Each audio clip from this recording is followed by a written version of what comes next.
La Rusia zarista. Rusia, antes de la revolución, era un país extenso gobernado por un zar de la dinastía de los Rómanos, Nicolás II. Por ello, a lo largo del siglo XIX, Rusia era ajena al proceso de industrialización que se desarrollaba en Europa y otros continentes. El inmovilismo social y político las sustrajeron a los cambios que alteraron las estructuras de buena parte del mundo occidental. Por eso se considera que la Rusia de los zares en los inicios del siglo XX era un país atrasado económica, política y socialmente. Causas del atraso de la Rusia zarista. En lo político, el zar era el que gobernaba Rusia, su gobierno fue autócrata, tenía poder ilimitado, no respetaba los derechos de sus súbditos y no demostró nada de interés por el progreso de su pueblo. Existía un parlamento o Duma cuyo poder estaba limitado por el zar. En lo social, el campesinado constituía el estrato social mayoritario. Este se organizaba en aldeas llamadas mir, siendo su situación semiservil hasta 1861 y sus condiciones de vida eran muy penosas. La aristocracia ostentó hasta 1861 privilegios señoriales de carácter feudal. Sin embargo, en el resto de Europa se habían ido aboliendo a lo largo de la primera mitad del siglo. Existía desigualdad entre la nobleza y el pueblo. Y en lo económico, Rusia era un país preindustrial con un predominio absoluto del sector agrícola. Esta estructura de gran extensión pertenecía a un solo propietario, la aristocracia, la cual conformaban la corona, la iglesia y unos pocos agricultores acomodados. La tierra era trabajada por campesinos analfabetos. Paradójicamente, el sector agrario era incapaz de proveer de suficientes recursos a la población, dado su carácter primitivo y tradicional. La industrialización, iniciada tardíamente y circunscrita a los grandes urbes, dependió siempre del capital extranjero. Consecuencias. El progresivo declive del país frente al resto de potencias europeas durante el siglo XIX y primer tercio del siglo XX. Conflictos bélicos mantenidos por Rusia desde la mitad del siglo XIX, Guerra de Crimea, Guerra ruso-japonesa y Primera Guerra Mundial. La grave inestabilidad interna expresada en rebeliones campesinas, terrorismo anarquista, entre otros, que fueron duramente reprimidas. Falta de reformas estructurales, por lo que frente a ese inmovilismo, la oposición política no se estructuró en un bloque homogéneo, sino que, por el contrario, a lo largo del siglo XIX, se fragmentó en múltiples organizaciones políticas de los sectores más ilustrados de la sociedad, como el nihilismo, integrado por inconformistas, miembros de las clases altas, que se oponían a la política reformista del régimen, el populismo, que perseguía una revolución socialista campesina, el Partido Socialista Revolucionario propugnaba una sociedad colectivista de base rural y sus principales apoyos le vinieron del campesinado. El Partido Constitucionalista Democrático, de signo liberal, era partidario de una república parlamentaria al estilo occidental. Y por último, el Partido Obrero Socialdemócrata Ruso, fundado en 1898, su ideología era marxista. Las crisis prerevolucionarias. La guerra ruso-japonesa. Rusia y Japón, potencias imperialistas, deseaban ampliar su área de influencia en Manchuria, provincia de China, así como apoderarse de la península de Corea. Lo irreconocible de sus intereses desembocó en un conflicto que se desarrolló durante los años 1904 y 1905. Japón, como potencia económica y militar, se consagró como indiscutible gran país tras de la derrota de Rusia, que asistió impotente a la destrucción de sus flotas del Báltico y el Pacífico. La derrota provocó en Rusia un fuerte movimiento social en demanda de reformas. En él participaron los soviets, que años más tarde cobrarían especial relieve. El malestar sirvió de detonante a la Revolución de Febrero de 1905. La Revolución de 1905. El estallido revolucionario de 1905 fue fruto del malestar que provocó la crisis económica que azotaba a Rusia y del descontento causado por la derrota militar frente a Japón. Entre 1901 y 1903, la crisis de extensión internacional azotó a Rusia, que para entonces había alcanzado cierto grado de industrialización. Sucedieron manifestaciones y huelgas, especialmente en la región de Bakú, rica en petróleo. La inestabilidad se prolongó durante todo 1905. La mayoría de las fuerzas políticas que se vieron implicadas no pretendían destruir el zarismo, solo denunciaban el mal gobierno y solicitaban la incorporación de reformas políticas. Se inició un domingo 9 de enero, cuando unos 200.000 trabajadores rusos acudieron en manifestación ante el Palacio de Invierno del Zar en San Petersburgo, en una oleada de protestas acompañada de la paralización del sistema productivo como consecuencia de las huelgas y motines. Fue disuelta a tiros por las tropas, produciéndose 1 millar de muertos. Las huelgas y la violencia se propagaron, los obreros aprendieron a organizarse y los soviets, consejos obreros, se extendieron por todo el país, por lo que el zar se vio obligado a hacer algunas concesiones que se recogieron en un manifiesto imperial emitido en octubre de 1905, que ofrecía otorgar libertades civiles y convocar a una duma o asamblea elegida por el pueblo. Pero cuando las protestas populares disminuyeron, las reformas no fueron aplicadas. Primera Guerra Mundial. En 1914, Rusia entra en guerra formando parte de la Triple Entente, enfrentada a las potencias centrales. La deficiente preparación de su ejército, mal armado, instruido y organizado, fue causante de tempranas y severas derrotas frente a Alemania, que le condujeron a fuertes pérdidas territoriales, materiales y humanas. En la retaguardia, el desabastecimiento, el desbarajuste en la red de transportes y la inflación crearon un gran malestar. En 1916 se inició una huelga general en San Petersburgo. Para obligar a los obreros a volver al trabajo se recurrió al ejército, pero los soldados se negaron a reprimir a los trabajadores y los defendieron contra la policía. El amotinamiento fue finalmente sofocado por varios regimientos de cosacos, que eran grupos de formaciones sociales y militares inicialmente de origen eslavo y ruso. Estos hechos condujeron al definitivo desprestigio del zarismo y favorecieron la unión de la oposición burguesa y obrera frente al régimen. El conflicto sirvió para organizar a los soviets y dar un mayor relieve y actividad a los bolcheviques liderados por Lenin. Yo soy Estefano Carmelino y les voy a hablar sobre la Revolución Rusa de febrero y octubre. La Revolución de febrero de 1917 fue un levantamiento del pueblo ruso contra el zar Nicolás II. El zar es el título que se otorgaba al emperador de Rusia y al soberano de Bulgaria y Serbia. Su femenina es zarina. Bueno, para ello se intentó establecer una democracia liberal. Sin embargo, la Revolución de octubre de 1917, con Lenin al frente de los bolcheviques, frustró esta posibilidad. Fueron diversas las causas políticas y sociales y económicas que condujeron a los rusos a emprender una revolución contra el zar. Pese a comienzos del siglo XX, Rusia era una de las grandes potencias europeas. Su sociedad se hallaba anclada en un sistema prácticamente feudal y con una economía fundamentalmente agrícola. Mientras tanto, el zar concentraba todo el poder político y la nobleza. Era una clase social muy opulenta. Opulenta significa que que es algo demasiado rico, pues concentraba la mayor parte de la riqueza, pero por el contrario, el pueblo desempeñaba externas jornadas laborales y los trabajadores apenas tenían derechos. Pero ¿cuáles fueron las causas por las cuales hubo esto? Bueno, las causas fueron que hubo un aumento en la participación de Rusia en la Primera Guerra Mundial. La economía era caótica, la marcada por el racionamiento, el hambre y la pobreza en amplias capas de la sociedad. Y la recluta de campesinos para combatir en el frente dejó el sector agrícola sin mano de obra para trabajar en la tierra. Bueno, después nos pasamos al gobierno provisional de 1917. El pueblo y el ejército del zar no le quedó otra opción. Bueno, ¿cómo explicar esto? El pueblo y el ejército estuvieron en contra del zar, así que fue como está pasando en Perú. Todos estaban en contra, sin contar la policía, así que él no le quedó más que renunciarse a su cargo. Un gobierno provisional encabezado por Yorgoni, algo así, Yorgoni Love, no sé cómo se pronuncia, terminó tomando las riendas del país. Frente al gobierno provisional se encontraba el sector más radical del movimiento obrero, los soviéticos. Íbamos allá de los postulados moderados de mencheviques y estaban liderados por Lenin. Ahora nos pasamos a la revolución de 1917, la caída del gobierno provisional. Las ideas de Lenin eran inadmisibles para el gobierno provisional, que seguía embarcando en una Primera Guerra Mundial que estaba resultando catastrófica para Rusia.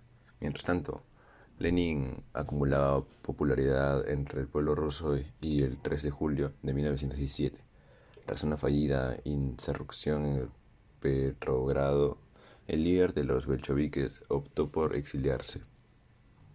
La llegada de 1917 en octubre estalló la revolución de bolchevique y los comunistas hicieron con el control del país, derrocando al gobierno que perdía el Kerensky. Tampoco sé cómo se pronuncia ese nombre. El fin del gobierno provisional terminaría dando paso con el nuevo ejecutivo dirigido por Lenin y con Trotsky y Stalin como ministros. Con los bolcheviques en el poder, Rusia terminó saliendo de la Primera Guerra Mundial. Gracias.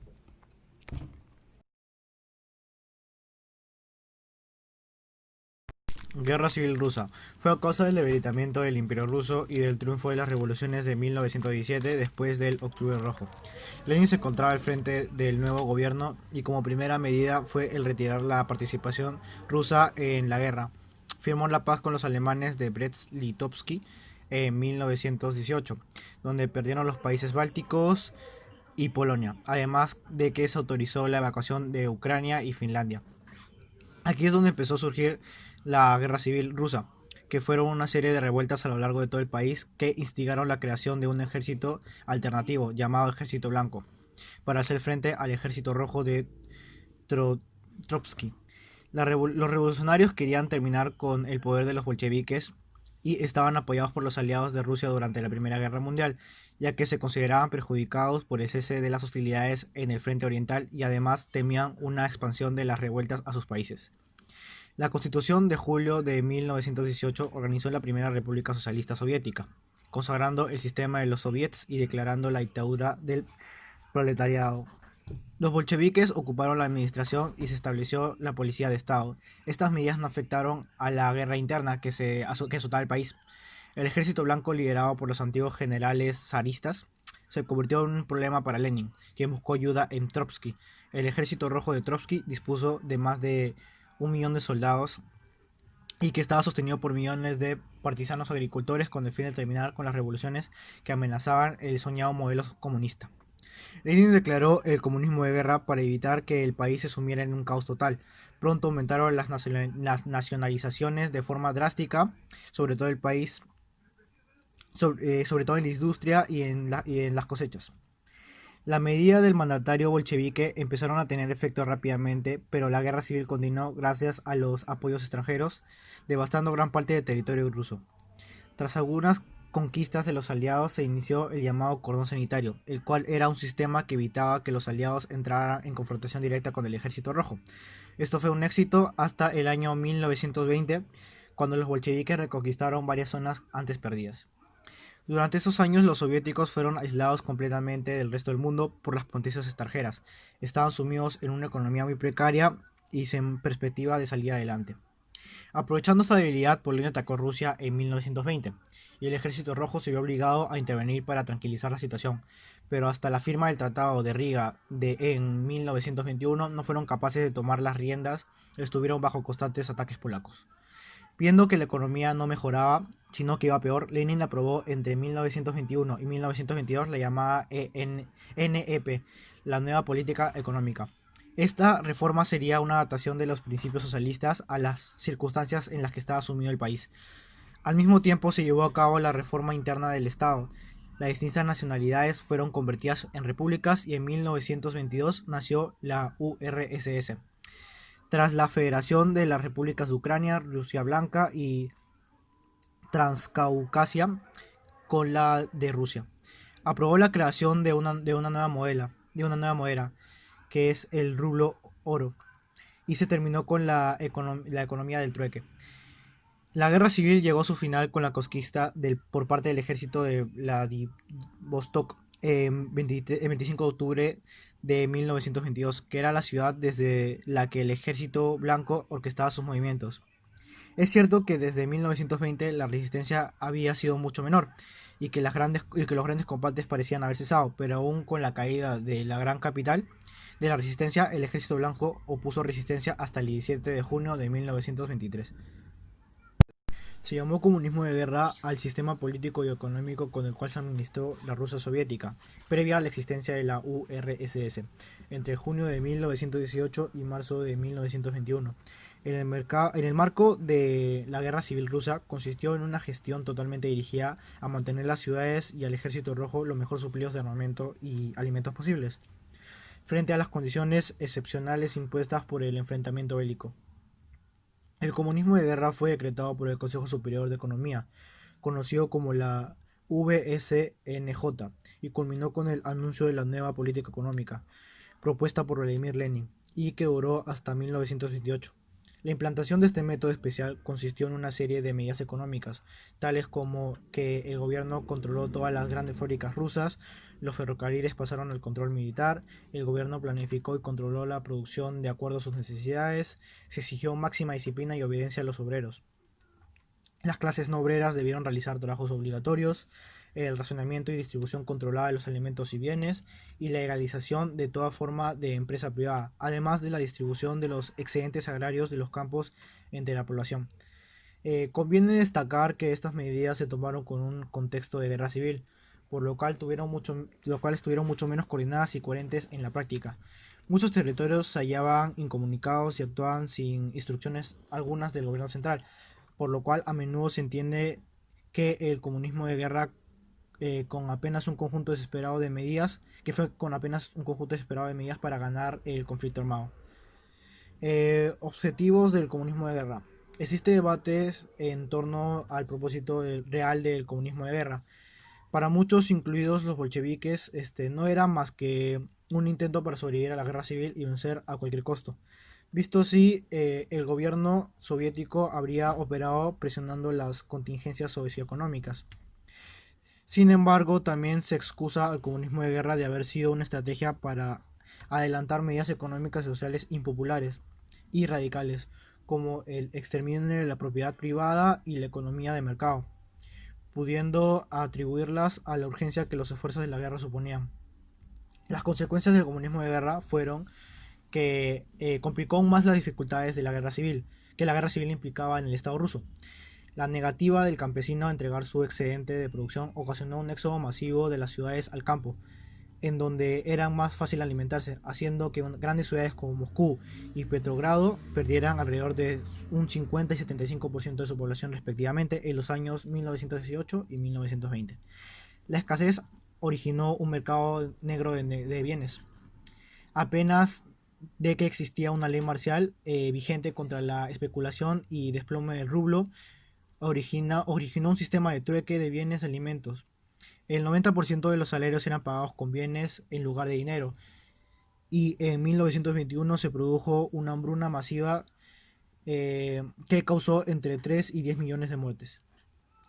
Esta serie catastrófica de sucesos tuvo fin tras el estallido de huelgas y rebeliones campesinas, como la rebelión de Tambov, a lo largo del país, ante lo cual se decidió implementar en 1921 un modelo de capitalismo de Estado, de que el Estado dominaba la nueva política económica, en el que se terminó el establecimiento de pequeñas empresas privadas.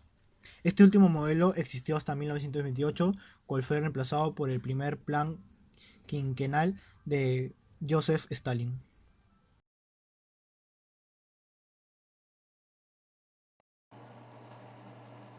La NEP y la formación del Estado soviético, la época de Stalin.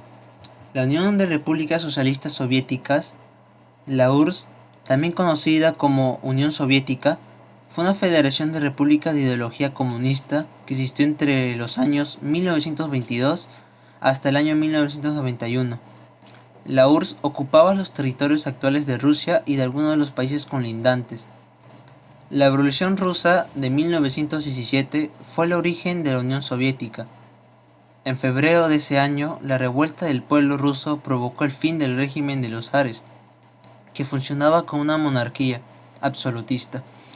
Tras un breve gobierno de transición, finalmente se impusieron los bolcheviques, que eran los comunistas más radicales que habían, liderados por Vladimir Lenin. El enfrentamiento entre partidarios y detractores de la Revolución Rusa derivó en una guerra civil. Los comunistas vencieron y en 1922 fundaron la Unión de Repúblicas Socialistas Soviéticas. con un sistema político de partido único. Ucrania, Bielorrusia y Transcaucasia, actuales Georgia, Armenia y Azerbaiyán, se anexionaron enseguida. Rusia se vio ante una crisis económica tras la guerra civil y la revolución que hubo. La producción agrícola e industrial había descendido respecto a 1914 y el nivel de vida de la población estaba bajo mínimos. El hambre y el frío causó más de 2 millones de muertos. Para salir de esa situación, Lenin ideó un plan al que llamó NEP, la nueva política económica, la cual consistía en un sistema transitorio y mixto, en el que la economía permanecería bajo la dirección y planificación del Estado. Aunque secundada por la iniciativa privada, era el restablecimiento de un capitalismo limitado y controlado, cuyo objetivo era reconstruir la maltrecha economía que había en ese entonces. Esto no fue bien visto por los comunistas radicales, ya que contradecía sus ideologías de clases que ellos mantendrían en un inicio. Con la NEP cesaron las incautaciones de granos a los agricultores y se les fue concebida libertad para cultivar y vender a su conveniencia, pero con la obligación de pagar un 10% de su cosecha al Estado. También se flexibilizó las relaciones laborales, con una diversificación de los salarios e incentivos a la producción, y se accedió a la inversión de capitales extranjeros. La NEP consiguió con esto una revitalización económica impensable, sobre todo en la producción agrícola, incrementando el nivel de vida. Después de la muerte de Lenin, en 1924, le sucede Joseph Stalin, que gobernó la URSS con mano de hierro hasta su muerte en 1953. Durante su mandato decide poner fin a la NEP en 1928, implantando nuevamente la ideología política de los primeros años de la revolución, que fue el comunismo radical y dictatorial que fue propuesta por él mismo. Haciendo uso de una gran astucia, él logró que la población lo viera como el elegido, un superhombre capaz de llevar a su país a la era dorada, y como un digno sucesor de Lenin. El tiempo contradijo sus deseos, pues se supo de su gobierno de terror que fue genocida e implacable.